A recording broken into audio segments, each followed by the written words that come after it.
Welcome to IAS. स्वागत है आप सभी लोगों का current affairs revision for prelims 2023 में। इंटरनल सिक्योरिटी के करंट अफेयर्स के रिवीजन का ये हमारा दूसरा लेक्चर है। आज के इस सेशन में हम जून महीने के इंटरनल सिक्योरिटी के करंट अफेयर्स को रिवाइज करेंगे। इस सेशन का फर्स्ट इंपॉर्टेंट आर्टिकल अस्त्र मार्क 1 के बारे में है। हाल ही में मिनिस्ट्री ऑफ डिफेंस ने एक कॉन्ट्रैक्ट साइन किया है। किसके साथ? एक public sector Bharat dynamics limited है जो कि हैदराबाद में बेस्ड है, उनके साथ। इसके तहत डिफेंस मिनिस्ट्री को सप्लाई की जाएगी अस्त्रा मार्क 1। अस्त्रा मार्क 1 या जिसे आप शॉर्ट में MK1 भी बोल सकते हैं, ये beyond visual range air to air missile है। दो शब्द हैं, बियॉन्ड विजुअल रेंज मतलब ये उस रेंज को भी हिट कर सकता है जहां पर आप देख नहीं सकते। दूसरा, ये हवा से हवा में हिट करने वाली एक मिसाइल है, एयर टू एयर मिसाइल है।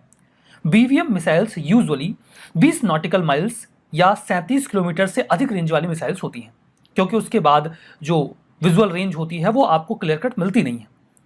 तो जो AAM है यानी कि जो एयर टू एयर मिसाइल है, उसका मतलब मैंने आपको बताया कि ये एयरबॉर्न एसेट से एयरबॉर्न टारगेट को डिस्ट्रॉय कर सकते हैं। बात वही है, हवा से हवा में किसी भी टारगेट को डिस्ट्रॉय कर देना। इस अस्त्रा मैक 1 को डेवलप और डिजाइन किया गया है DRDO के द्वारा। इसे डिप्लॉय किया जा सकता है हमारे कुछ बहुत ही प्राइम फाइटर जेट्स के साथ, जैसे कि सुखोई 30 मैक 1 और तेजस, जो इस्तेमाल किया जाता है इंडियन एयरफोर्स के द्वारा, और MiG-29K जिसे इस्तेमाल करती है हमारी नेवी। दोनों में ही लगाया जा सकता है अस्त्रा मार्क 1। इसकी रेंज 110 किलोमीटर की है। स्पीड जो है वो 4 टाइम्स ज़्यादा रहेगी साउंड की स्पीड से, यानी कि आप सोनिक स्पीड से 4 गुना इसकी स्पीड मान सकते हैं। ये मैक्सिमम 20 किलोमीटर के एल्टीट्यूड पे जा सकता है, इसीलिए ये एयर कॉम्बैट को बहुत ही फ्लेक्सिबली हिट कर सकता है, वहां पे सक्सेसफुल हो सकता है चूंकि अच्छी ऊंचाई अटेन कर सकता है। AAM यानी कि एयर टू एयर मिसाइल जिनके पास BVR कैपेबिलिटी हो, यानी कि बियॉन्ड विजुअल रेंज कैपेबिलिटी हो, ये लंबे समय तक किसी फाइटर एयरक्राफ्ट को एक बढ़िया, लंबा समय नहीं कहेंगे बल्कि एक बड़ा स्टैंड ऑफ रेंज बोलेंगे, जहां पर वो बहुत ज़्यादा कैपेबल हो जाते हैं। ये अपने एडवर्सरी की एयरबॉर्न टारगेट्स को या एसेट्स को न्यूट्रलाइज कर पाते हैं और अपने एडवर्सरी यानी कि दुश्मन के एयर डिफेंस मेजर्स को भी अवॉइड कर पाते हैं, क्योंकि जो इनकी रेंज होती है बहुत ज़्यादा होती है। इसीलिए जब दुश्मन एक डिफेंसिव फायर करता है, जैसे आपने फायर किया तो फिर डिफेंसिव फायर भी आएगा, तो चूंकि इनकी इनकी डिस्टेंस इतनी ज़्यादा होती है कि वो उसे अवॉइड कर ले जाते हैं। And that is the specification of अस्त्रा mark 1। देखिए, मिसाइल वगैरह पे प्रश्न पूछे जाते हैं। 2014 में अग्नि 4 मिसाइल पे क्वेश्चन पूछा गया था। 3 स्टेटमेंट थे। पहला था कि ये सरफेस टू सरफेस मिसाइल है, दूसरा है कि ये केवल लिक्विड प्रोपेलेंट से फ्यूल होता है, और तीसरा कि ये 1 टन न्यूक्लियर वॉरहेड को 7500 किलोमीटर की रेंज पे ले जा सकता है। अगर आपको कुछ ना भी पता हो तो आपको ये पता है कि जो अग्नि 5 है उसकी रेंज 5000 से 5500 बताई जाती है। तो यहां तो हम अग्नि 4 की बात कर रहे हैं, इसकी रेंज 7500 हो कैसे सकती है? तो आप जैसे ही 3 क्रॉस करेंगे ये तीनों क्रॉस हो जाएंगे और सही जवाब आपका ए जो है वो निकल जाएगा। सो एलिमिनेशन आपका ये आंसर दे देगा। आर्टिकल हिमार्स के बारे में है। हाल ही में यूनाइटेड स्टेट्स ऑफ अमेरिका ने अनाउंस किया है कि वो भेजने वाले हैं high mobility artillery rocket system, जिसे शॉर्ट में कहा जाता है हिमार्स। किसे भेजा जाएगा? यूक्रेन को। यूक्रेन को प्रत्यक्ष मदद तो नहीं दी गई नाटो देशों के द्वारा या फिर किसी भी वेस्टर्न कंट्री के द्वारा, लेकिन अप्रत्यक्ष रूप से फंड्स और हथियार लगातार मुहैया करवाए जा रहे हैं। बेसिक ऑब्जेक्टिव्स के पीछे यही है कि इस युद्ध को जितना ज़्यादा हो सके लंबा खींचा जाए, क्योंकि ये वॉर लगातार रशिया को कमज़ोर बना रहा है, जो कि वेस्टर्न कंट्रीज़ के हित में है। It is very evident. USA ने इस पूरे आर्टिलरी सिस्टम को बनाया हुआ है, जिसे हिमार्स नाम दिया गया है। ये मल्टीपल लॉन्च रॉकेट सिस्टम है। एक बार में कई सारे जो रॉकेट हैं उन्हें लॉन्च किया जा सकता है, या इसे शॉर्ट में MLRS भी कहा जाता है। मोबाइल यूनिट है, ऐसी व्हीकल पे होती है, तो आसानी से एक जगह से दूसरी जगह पे ले जाया जा सकता है, और एक ही बार में एक से अधिक जो रॉकेट हैं उनको लॉन्च किया जा सकता है, दैट टू विद प्रेसिशन। ये बहुत ही सटीकता के साथ अपनी टारगेट को हिट करेगा। गाइडेड मिसाइल्स होंगी, अगर टारगेट मूव भी करता है तो भी वो उसे ट्रेस करके हिट कर सकता है। इसका अगर आप देखें, इसका जो वर्जन देखें तो USA के लिए और उनके एलाइड फोर्सेस के लिए 1970s में एक M270 MLRS डेवलप किया गया था, और जो वर्तमान का हिमार्स है वो बेसिकली इसी का मॉडर्नाइज्ड वर्जन है, जो उससे थोड़ा हल्का है और ज़्यादा खतरनाक है। आर्टिलरी रॉकेट्स होते क्या हैं? आर्टिलरी रॉकेट्स बेसिकली एक ऐसा वेपन होता है जो सॉलिड फ्यूल मोटर से प्रोपेल होता है, उसी से संचालित होता है और इसके ऊपर कई तरीके के वॉरहेड्स लगाए जा सकते हैं। कोल्ड वॉर के दौरान जो भी आर्टिलरी रॉकेट्स इस्तेमाल किए गए वो मेजरली अनगाइडेड थे और उनसे बहुत सटीकता से निशाना लगा पाना भी मुश्किल होता था। लेकिन जैसे जैसे बेसिकली अगर आपको बहुत दूर हिट करना है तो मुश्किल होती थी कि आप बहुत सटीकता से अपने टारगेट को हिट कर पाएँ। समय बदलता गया, टेक्नोलॉजी एडवांस होती गई और अब हमारे पास जो भी आर्टिलरी रॉकेट्स होते हैं वो बहुत ही ज़्यादा सटीक तरीके से अपना टारगेट हिट कर सकते हैं, वो गाइडेड होते हैं। यहाँ पे देखिए रॉकेट और मिसाइल के बीच में अंतर क्या होता है। देखिए रॉकेट और मिसाइल दो ऐसी शब्दावलियाँ हैं जिनका इस्तेमाल लोग एक दूसरे की जगह पे कर लेते हैं और काफ़ी ज़्यादा कन्फ्यूजिंग टर्म ये होता है। बेसिकली अगर आप रॉकेट वर्ड को उठाइए तो इसका इस्तेमाल मेजरली मिलिट्री कॉन्टेक्स्ट में किया जाता है। ये कम महंगे होते हैं, इनमें बेसिकली अनगाइडेड वेपन्स आते हैं जो सॉलिड फ्यूल मोटर से प्रोपेल किए जाएं।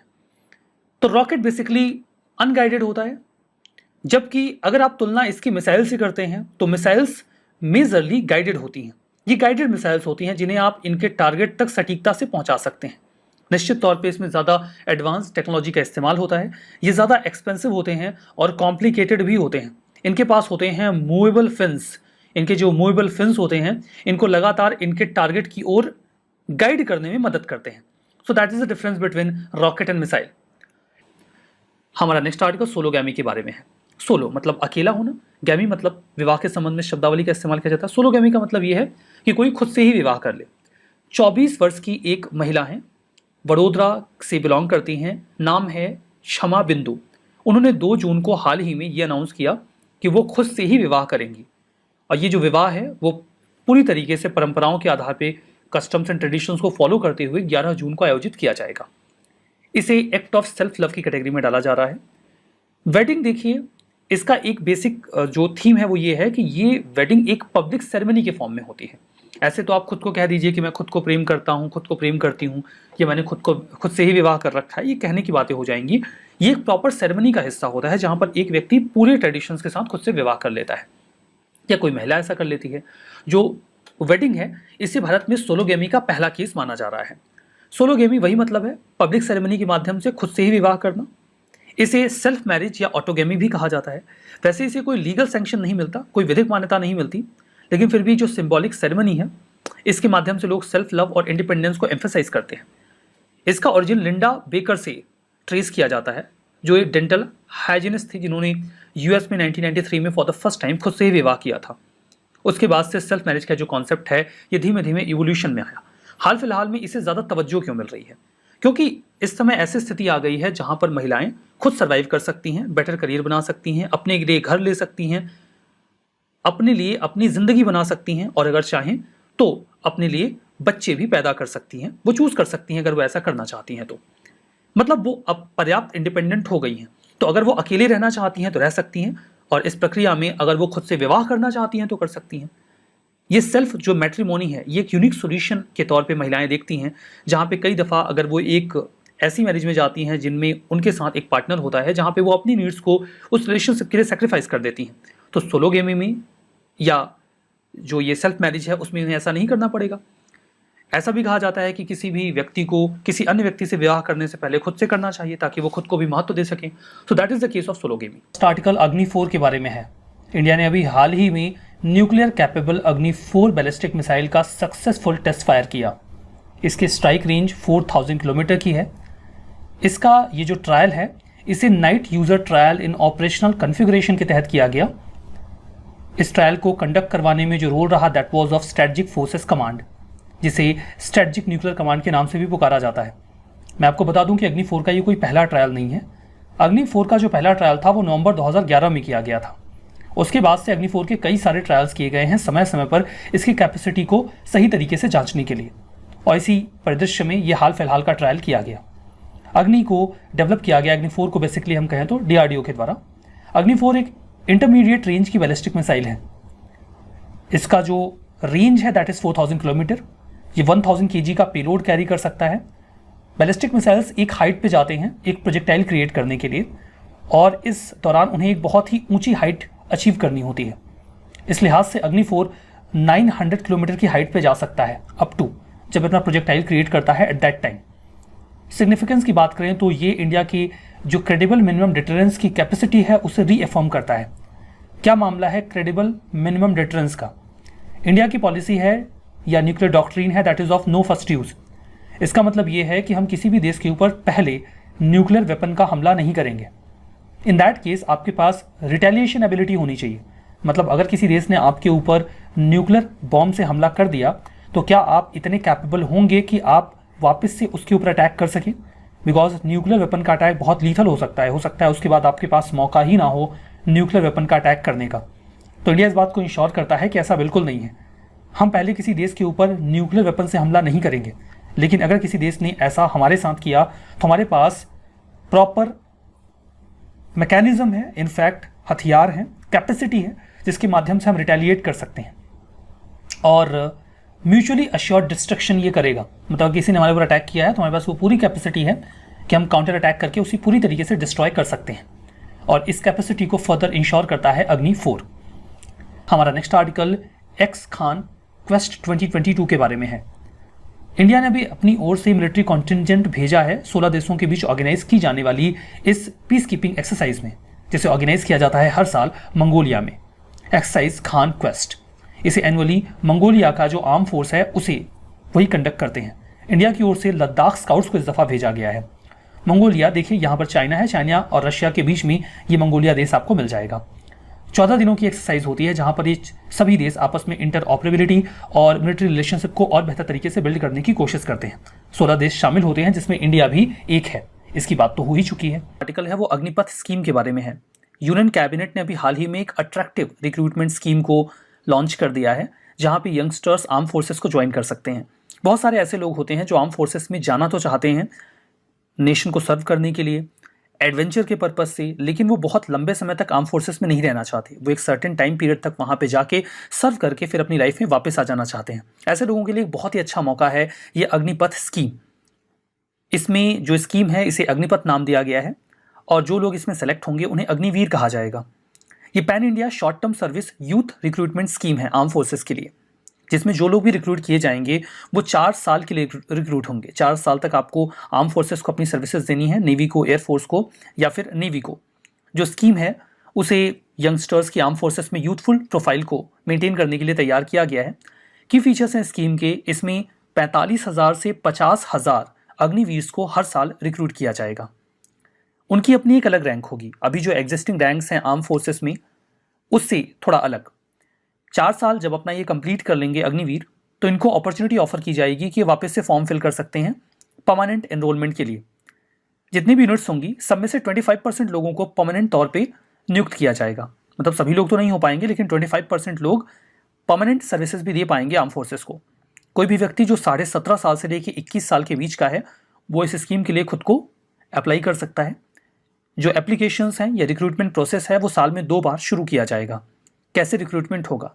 इसके लिए एक ऑनलाइन सेंट्रलाइज सिस्टम होगा जो तीनों सर्विसेज के लिए होगा। स्पेशलाइज्ड रैलीज होंगे और कैंपस इंटरव्यूज होंगे।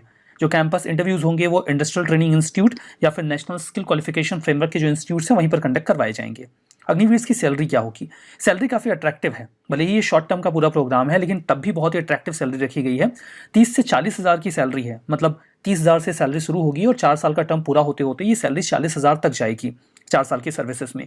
फर्दर सैलरी का 30% हिस्सा असाइड कर दिया जाएगा, अलग कर दिया जाएगा और वो पैसा चला जाएगा सेवानिधि प्रोग्राम में। जितना पैसा आपका कट के जाएगा सेवानिधि प्रोग्राम में उतना ही सरकार अपनी ओर से उसमें कंट्रीब्यूट करेगी और उसके ऊपर जो इंटरेस्ट है वो भी मिलेगा। जब 4 साल की सर्विस खत्म हो जाएगी तो सोल्जर्स को 11.71 लाख रुपीस अराउंड ये अमाउंट मिल जाएगा। ये अमाउंट टैक्स फ्री होगा, मतलब पूरा का पूरा अमाउंट सोल्जर्स का होगा। इस अमाउंट के बाद वो आगे जो भी प्लान कर सकते हैं। कोई बिजनेस स्टार्ट करना चाहते हैं तो वो भी कर सकते हैं। इसके अलावा उन्हें 48 लाख का इंश्योरेंस कवर भी दिया जाएगा 4 सालों के लिए। इन केस वो शहीद हो जाते हैं या उनकी मौत होती है तो 1 करोड़ रुपए का पे आउट होगा जिसमें उनकी अनसर्व टेन्योर की सैलरी भी इंक्लूड कर ली जाएगी। क्या इसके फायदे हैं? एक ट्रांसफॉर्मेटिव रिफॉर्म होगा जो रिक्रूटमेंट पॉलिसी होती है आर्म फोर्सेस का उसके लिए।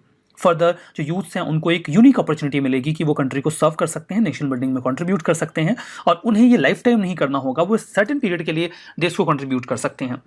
फाइनेंशियल पैकेज काफ़ी अट्रैक्टिव है। जो भी लोग इसे ज्वाइन करना चाहते हैं फाइनेंशियल पैकेज ऐसा है कि इसे ज्वाइन करने को लेकर लोग अट्रैक्ट होंगे।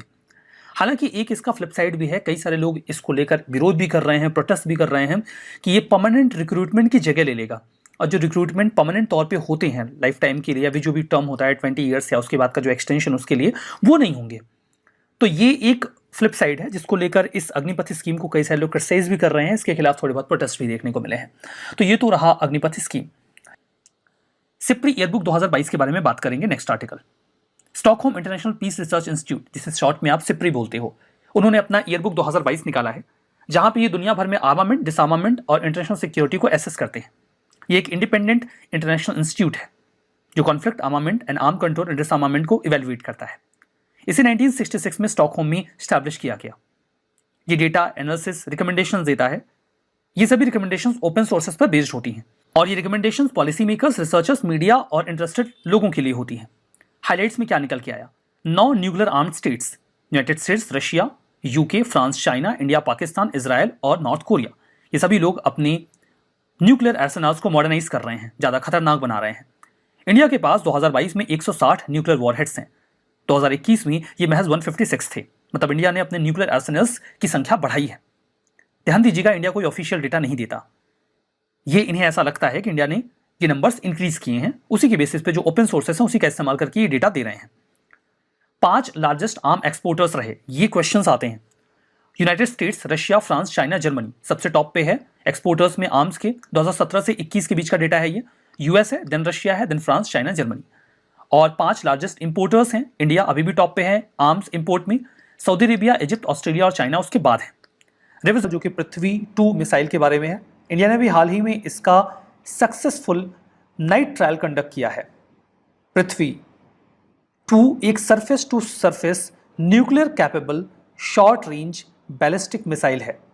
कई सारे कीवर्ड्स हैं जो आपको ध्यान में रखने होंगे। First of all, surface to surface है, जमीन से जमीन पर मार करती है। इतना टेक्निकल नहीं है समझना, पृथ्वी नाम में ही है, मतलब पृथ्वी का ही सारा खेल है। आसमान पानी में आपको जाना नहीं है, जमीन से जमीन की बात है, तो सरफेस टू सरफेस की बात है। न्यूक्लियर कैपेबल है, आपको याद रखना होगा, न्यूक्लियर वॉरहेड ले जा सकती है। शॉर्ट रेंज में है, तो रेंज क्या है अभी आपको पता चल जाएगा। और बैलिस्टिक मिसाइल है। इसे डीआरडीओ ने डेवलप किया है, defence research and development organisation ने। एक हमारा प्रोग्राम था मिसाइल डेवलपमेंट के लिए, जिसका नाम था integrated guided missile development programme, IGMDP। इसी के तहत 5 मिसाइल सिस्टम डेवलप किए जाने थे। उन 5 में से एक है पृथ्वी। तो ये surface to surface short range ballistic missile है, ये तो आपको याद रहेगा ही। शॉर्ट रेंज अगर हम कह रहे हैं तो इसकी रेंज 350 किलोमीटर्स की है।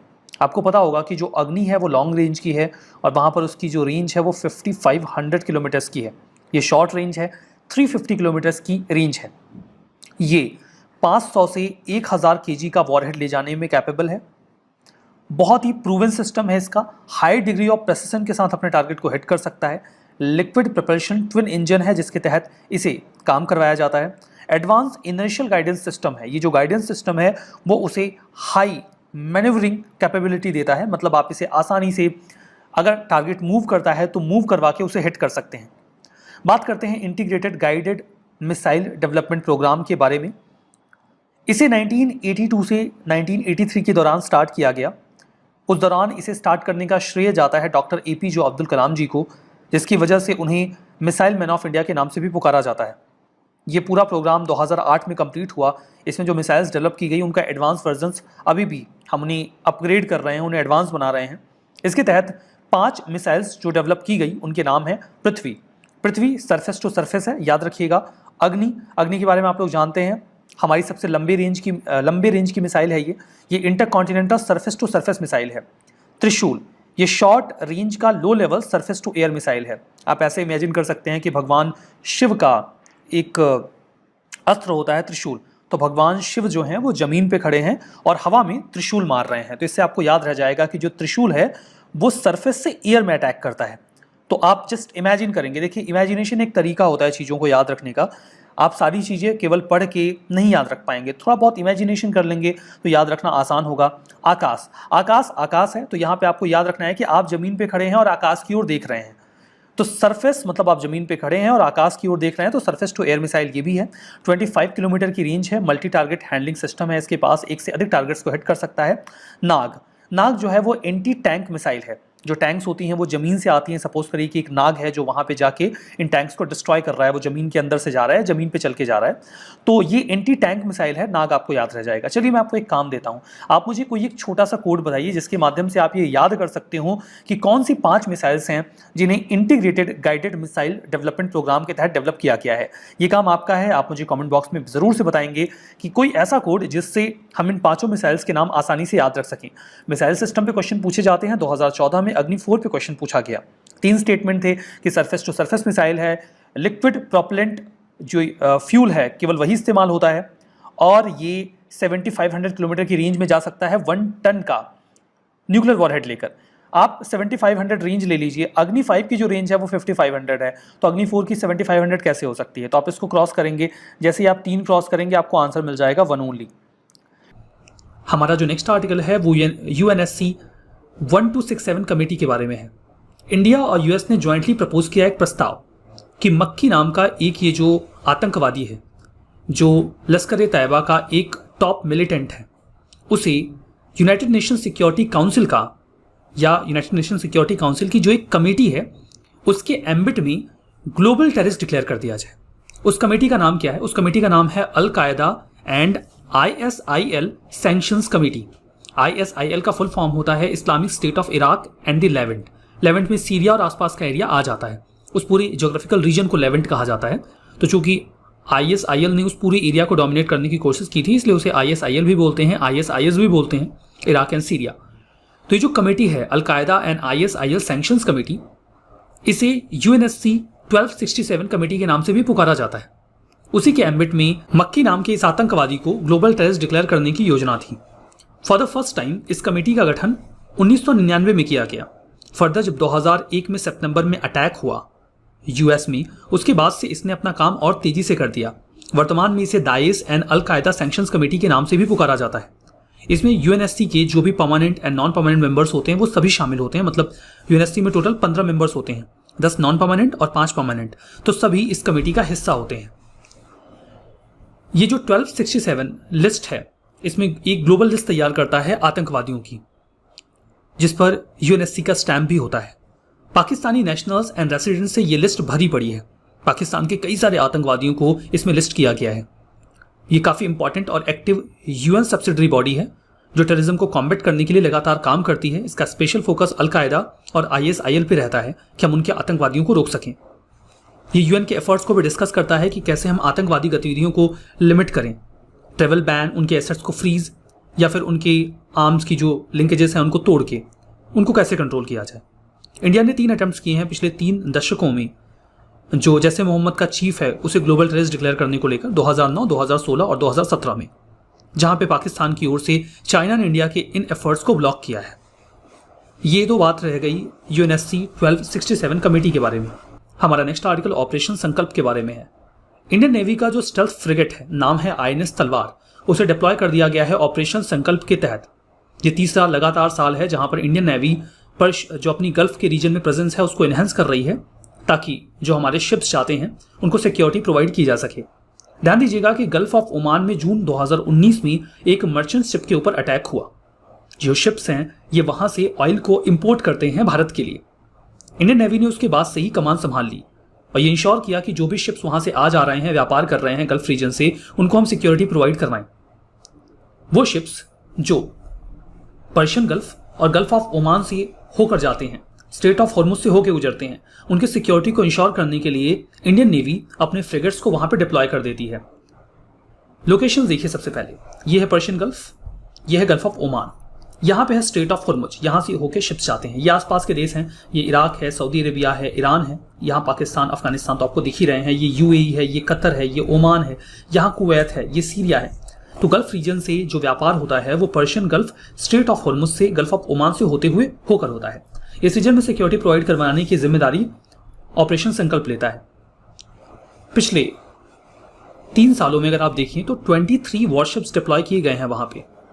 16 इंडियन फ्लैग्ड मर्चेंट वेसल्स को इन्होंने सिक्योरिटी प्रोवाइड की है इस पूरे रीजन में। इंडियन नेवी का जो स्टेल्थ फ्रिगेट है INS तलवार, वो वर्तमान में वहां पे काम कर रहा है। सिग्निफिकेंस इसलिए ज़रूरी है, इसका मतलब इंपॉर्टेंट इसलिए है बिकॉज 85% जो इंडिया की ऑयल नीड्स हैं वो इंपोर्ट से पूरी होती हैं। 2019-20 के दौरान जो हमारा टोटल ऑयल इंपोर्ट था उसका 62% यानी कि 66 बिलियन यूएस डॉलर का वो गल्फ रीजन से हुआ। इसके लिए इस रीजन में सिक्योरिटी को इंश्योर करना बहुत ज़्यादा ज़रूरी है। एनिस तलवार की बात करते हैं जिसे F40 भी कहा जाता है। ये तलवार क्लास का एक फ्रिगेट है। हिंदी में मतलब होता है शोर्ड। इनफैक्ट सोर्ड का हिंदी है तलवार, मैं उल्टा बोल गया। तलवार हिंदी शब्द है और इंग्लिश में आप इसको शोर्ड कह सकते हैं। ये जो फ्रिगेट है इसे रशिया में बनाया गया और इंडियन नेवी 2003 के जून से इसका इस्तेमाल कर रही है। ये anti air operations, anti ship operations, anti submarine warfare में कैपेबल है। इस आर्टिकल VLSR सैम के बारे में है। सैम का यहाँ पे मतलब है सरफेस टू एयर मिसाइल। एक ऐसी मिसाइल जिसे आप जमीन से हमला करके किसी एरियल टारगेट यानी कि हवा में किसी भी टारगेट को हिट कर सकते हैं। VL का यहाँ पे मतलब है वर्टिकल लॉन्च। वर्टिकल आप समझते हैं ना, ऐसे। हॉरिजॉन्टल ऐसे हो जाएगा, ये वर्टिकल हो जाएगा। तो ये vertical launch short range surface to air missile है जिसे हम शॉर्ट में VLSR सैम बोल रहे हैं। इसे भी हाल ही में सक्सेसफुली फ्लाइट टेस्ट किया गया DRDO और इंडियन नेवी के द्वारा। ये टेस्ट किया गया है इंडियन नेवल शिप के ऊपर। इंटीग्रेटेड टेस्ट रेंज जो चंडीपुर में है off the coast of Orissa, वहाँ से। तो कुल मिला के इसे आप किसी नेवल शिप से हिट कर सकते हैं। VLSR सैम क्या है? ये एक शिप बॉर्न वेपन सिस्टम है। मतलब आप किसी शिप पे इसे इंस्टॉल करके हमला करने के लिए इस्तेमाल कर सकते हैं। DRDO ने इसे डेवलप किया है। इंडियन नेवल वॉरशिप्स पे इसे डिप्लॉय किया जाएगा। पर्पज़ यही है, अगर कोई एरियल थ्रेट है, कोई मिसाइल है, कोई ऐसा हमला है जो हवा से होने वाला है, तो हम VLSR सैम का इस्तेमाल कर सकते हैं, उस हमले से बच सकते हैं या फिर एनिमी के इक्विपमेंट को डिस्ट्रॉय कर सकते हैं with the help of VLSR Sam. ये काफ़ी ज़्यादा कैपेबल है। क्लोज रेंज में जो भी थ्रेट्स हैं उन्हें न्यूट्रलाइज कर सकता है। इवन सी स्किमिंग टारगेट्स को भी हिट कर सकता है। What is the meaning of sea skimming target? देखिए, कई सारी मिसाइल्स होती हैं जो समंदर से बहुत ही कम हाइट पर अपने टारगेट को हिट करने के लिए उड़ती हैं। ऐसी मिसाइल्स को सी स्किमिंग कहा जाता है। यूजुअली ये सी लेवल से 50 मीटर के ऊपर नहीं जाते, उसके नीचे ही रह के फ्लाई करते हैं और अपने टारगेट को हिट करने की कोशिश करते हैं। ये समंदर से उतना नज़दीक उड़ते हैं जितना नज़दीक उड़ पाएँ। इससे इन्हें फ़ायदा क्या मिलता है कि अगर ये समंदर के बहुत नज़दीक होते हैं तो रडार्स इन्हें डिटेक्ट नहीं कर पाते। जो शिप्स की इंफ्रारेड डिटेक्शन टेक्निक्स हैं वो भी इनके ऊपर वर्क नहीं कर पाती। लेकिन ये मिसाइल्स VLSR सैम से नहीं बच पाएंगी। VLSR सैम इन पर भी हमला करने में कैपेबल होगा।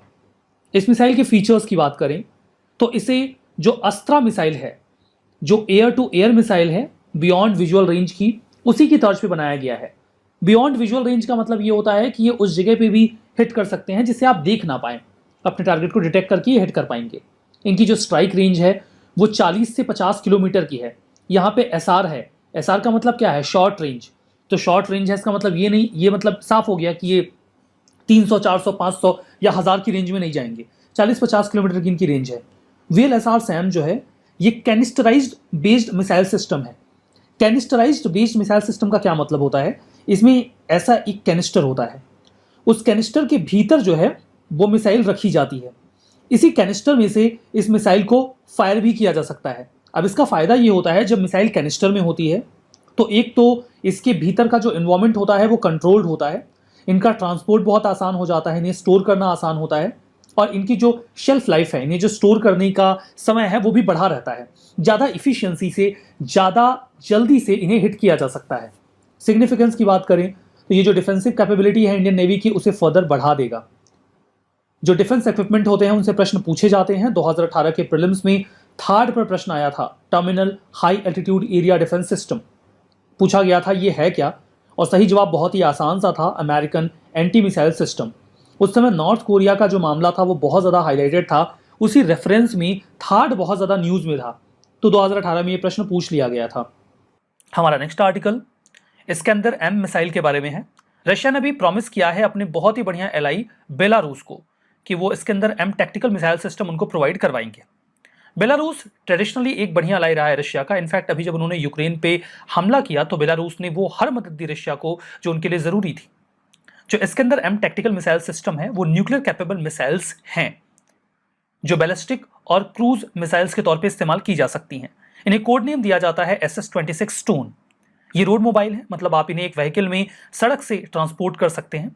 शॉर्ट रेंज बैलिस्टिक मिसाइल है, कम दूरी में मार करने में काफ़ी ज़्यादा सक्षम है। ट्रांसपोर्टर इरेक्टर लॉन्च सिस्टम होता है इसके पास। आप इस व्हीकल में इस मिसाइल को लोड कर दीजिए और इसे सीधा वहीं से इरेक्ट कर सके आप इसको इस्तेमाल कर सकते हैं।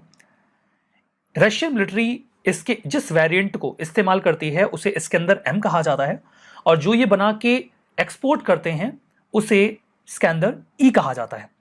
तो ये तो मामला हो गया इस मिसाइल सिस्टम का। हमारा next article laser guided anti tank guided missile के बारे में है, ATGM के बारे में है। देखिए, जो एंटी टैंक गाइडेड मिसाइल होती हैं उनमें उनके लेजर गाइडेड होने का क्या मतलब है होता है वो भी समझेंगे। DRDO यानी कि defence research and development organisation ने अभी हाल ही में इसको टेस्ट फायर किया। ये इंडिजीनियसली डेवलप्ड है, यानी हमने खुद ही बनाई है।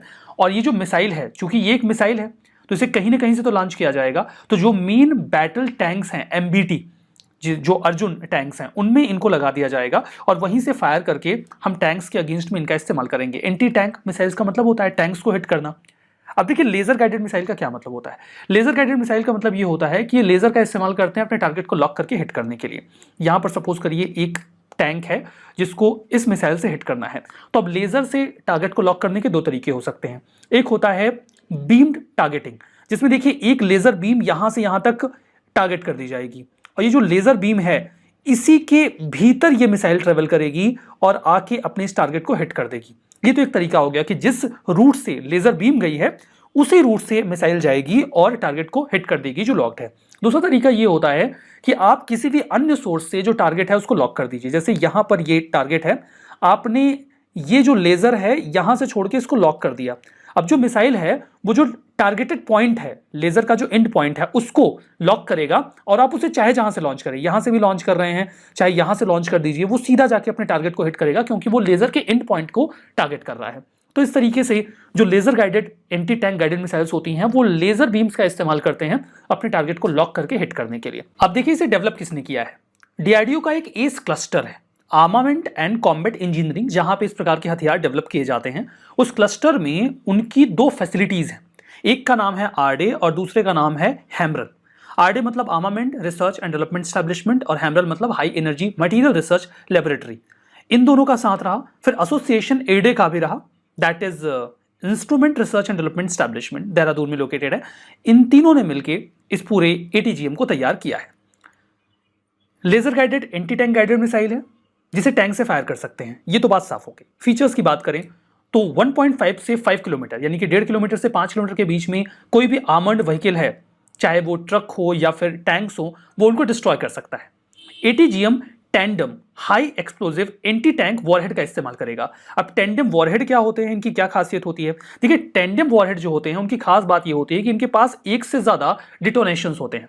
डिटोनेशंस मतलब एक्सप्लोड करने के लिए जो वॉरहेड इस्तेमाल किए जाते हैं कि वो पेनिट्रेट करके एक्सप्लोड करते हैं ताकि ये प्रोटेक्टिव आर्मर्स को भी डिस्ट्रॉय कर सके।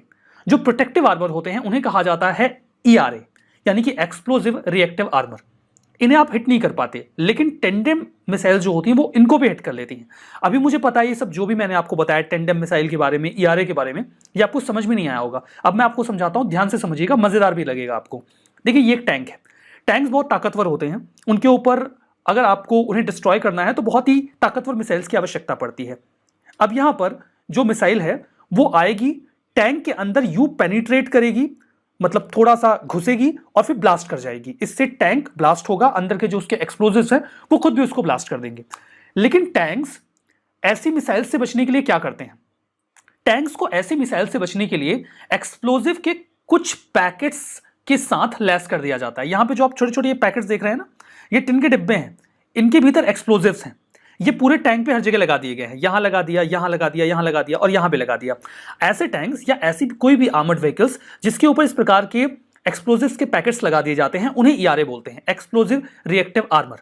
अब टैंक के ऊपर इस प्रकार के आर्मर लगाने का क्या फायदा होता है, जब भी कोई मिसाइल यहां पर इसको हिट करने आएगी तो सबसे पहले वो मिसाइल टैंक को पेनिट्रेट करेगी और उसके बाद एक्सप्लोड करेगी। तो एक्चुअली में वो टैंक के ओरिजिनल सरफेस को पेनिट्रेट नहीं कर पाती, बल्कि वो इस एक्सप्लोजिव पैकेट को पेनिट्रेट करती है। अभी जो एक्सप्लोजिव पैकेट पेनिट्रेट होगा तो ये ब्लास्ट कर जाएगा, और जैसे ये ब्लास्ट करेगा ये कांटेक्ट में आ जाएगा मिसाइल के एक्सप्लोजिव के साथ, और जो मिसाइल है वो इस टैंक के ओरिजिनल सरफेस को टच करने से पहले ही या पेनिट्रेट करने से पहले एक्सप्लोड हो जाएगी। अब टैंक के भारी भरकम में थोड़ा बहुत हिलेगा डुलेगा, स्टेबलाइज हो जाएगा, मतलब ये पैकेट्स टैंक को इन मिसाइल से बचा लेंगे। लेकिन केवल आप ही तो बुद्धिमान है नहीं। अब अगर आपने टैंक्स में इस प्रकार के आर्मर्स लगा रखे हैं, सेफ्टी फीचर्स लगा रखे हैं, तो इनको डिस्ट्रॉय करने का भी कोई तरीका होगा। अब यहां पे रोल आता है टेंडम वॉरहेड का या फिर टेंडम मिसाइल्स का। टेंडम मिसाइल्स में क्या होता है, इनमें 2 वॉरहेड होते हैं या 2 इस प्रकार से, जैसे कि हमने यहां पे डिस्कस किया कि 2 डिटोनेशंस होते हैं। अब आप इस टेंडम मिसाइल को देखिए, इसमें ये पहला डिटोनेशन है और ये दूसरा है। ये एरिया है टैंक में पेनिट्रेट करने के लिए और ये वाला भी, और यहां पर एक्सप्लोजिव है जो ब्लास्ट करेगा। अब जब टैंक में मान लीजिए ये पैकेट्स लगाए गए हैं तो मिसाइल का पहले ये वाला हिस्सा पेनिट्रेट करेगा, आगे वाला। मैं इसे इरेज कर देता हूं, थोड़ा सा देख लीजिए। ये जो आगे वाला हिस्सा है ये इस एक्सप्लोजिव के पैकेट में पेनिट्रेट करेगा और उसके बाद ये ब्लास्ट हो जाएगा और ये पैकेट भी ब्लास्ट हो जाएगा, और उसके बाद ये वाला हिस्सा पेनिट्रेट करेगा, दूसरा वाला, और फिर ये एक्सप्लोजिव ब्लास्ट होगा और टैंक को डिस्ट्रॉय कर देगा। तो मतलब ये जो छोटे छोटे पैकेट्स आपने लगा रखे हैं इनको डिस्ट्रॉय करने के लिए एक प्राइमरी लेवल का डिटोनेशन लगा दिया जाता है, तब टैंक्स डिस्ट्रॉय होते हैं टेंडम वॉरहेड्स की मदद से। तो टेंडम वॉरहेड और एक्सप्लोजिव रिएक्टिव आर्मर्स, ये दोनों आपने समझ लिया। हमारा नेक्स्ट आर्टिकल है रिगार्डिंग INS निर्देशक। देखो एक्चुअल में ना, देखो बात क्या हो रही है, टोटल 4 बड़े वेसल्स लॉन्च करने की बात थी। अब 4 बड़े जो मतलब बेसिकली वेसल्स का मतलब जो सर्वे वेसल्स की बात कर रहा हूँ, ठीक है। 4 बड़े सर्वे वेसल्स लॉन्च करने का गवर्नमेंट ने बोला था। उनमें से पहला लॉन्च हो गया था, दैट इज INS संध्यक। तो ये नाम ध्यान में रखना है, कौन सा, INS संध्यक। अब इसके बाद जो दूसरा सर्वे व्हीकल है दैट इज INS निर्देशक। अब इस जो दूसरा सर्वे वेसल था इसको रिसेंटली लॉन्च किया गया। तो आपको एक तो ये दो नाम ध्यान में रखने हैं कि संध्यक क्या है और निर्देशक क्या है, ठीक है। उसके साथ ही साथ इनका रोल क्या है। देखो इनका रोल काफ़ी इजी है। किस तरह से, देखो आप जानते हो कि पूरा जो फुल स्केल कोस्टल है, ठीक है, उसको रिगार्डिंग इसकी स्टडी करना, जो डीप वाटर हाइड्रोग्राफिक सर्वेज हैं उनके रिगार्डिंग पोर्ट्स का, नेविगेशनल चैनल्स का, इन सभी चीज़ों को एक तरह से सर्वेस करना, ये इनका काम है। देखो आप सभी जानते हो कि मतलब ऐसा बोला भी जाता है कि हम ना धरती के ऊपर जो चीज़ें हैं उनके बारे में काफ़ी अच्छे से जानते हैं कि धरती के डिफरेंट फीचर्स हैं, पर जो धरती के नीचे का मतलब जो पानी के अंदर, उनकी बात कर रहा हूँ, पानी के अंदर जो चीज़ें होती हैं ना, उनके बारे में हमें मतलब नॉट ओनली इंडिया, पूरे वर्ल्ड को ही बहुत कम पता है। तो कहीं ना कहीं डिफरेंट ना इनिशिएटिव्स चल रहे हैं, not only India, even US हो गया, चाइना हो गया, और भी डिफरेंट कंट्रीज इस चीज़ में कर रही हैं काम कि किस तरह से हम ना ये जो नीचे नेविगेशनल चैनल्स के रिगार्डिंग कोस्टल सर्वेस कैसे किए जाएं, इन चीज़ों पे कहीं ना कहीं हर पर्टिकुलर कंट्री ही काम कर रही है। इंडिया भी उनमें कहीं ना कहीं पीछे नहीं रहना चाहता, एंड इंडिया में अपने पूरे एफर्ट्स दे रहा है। एंड उसी डायरेक्शन में जो 4 सर्वे व्हीकल्स लॉन्च करने की बात करी गई थी, उनमें से पहला कौन सा था, INS संध्यक, और दूसरा कौन सा हो गया, INS निर्देशक। तो आपको बस इसके रिगार्डिंग 2 चीज़ें पता होनी चाहिए, इन दोनों के नाम एंड इनका काम क्या है। अगर आप इतना कर लोगे तो इस रिगार्डिंग टॉपिक के रिगार्डिंग अगर आपको कोई क्वेश्चन आएगा एग्जाम के अंदर, आई एम वेरी श्योर आप उसको टैकल कर ले जाओगे, ठीक है।